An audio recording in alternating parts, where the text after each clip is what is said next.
You can make this recipe when you're short on time, perfect for dinner.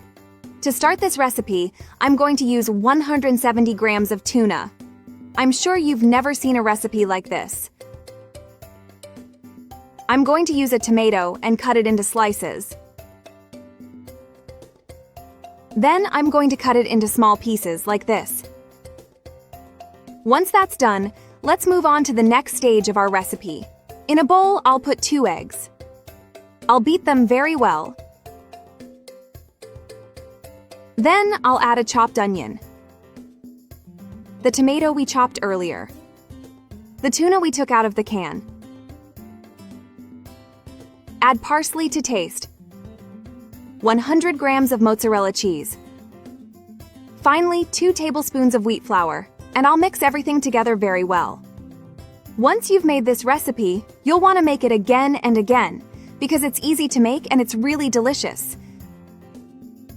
Once that's done, I'll add a teaspoon of salt, half a teaspoon of black pepper, a teaspoon of paprika, finally, a teaspoon of garlic. And I'll mix it again, incorporating the spices well with the rest of the ingredients. In the meantime, let me know which city you're watching this video from so we can send you a special hug. Today's hug goes to Madeline Smith Williams from New York City. I'm glad you liked our recipes. Once you've done that, let's move on to the next stage of our recipe. In a pan over a low heat, I'll add a little oil. And with a brush, I'll spread it so that the oil covers the whole pan. Then I'll add the mixture we've made. And I'll spread it out so that it's even in the pan. You have to try it. Make it at home and then come back and tell me how it turned out. Now put the lid on and let it cook on a low heat for 10 minutes. After this time, I'll turn our recipe over so that it cooks evenly on both sides.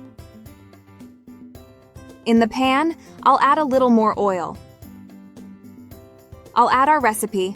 I'll put the lid back on and let it cook on a low heat for another 10 minutes. And our recipe is ready. Perfect for a quick lunch. Thank you for following this recipe so far. I hope you liked the result. Let me know if this is the first time you've seen one of my recipes, and if so, don't forget to follow me and activate the little bell so that you always receive our recipes. Cheers and see you next time.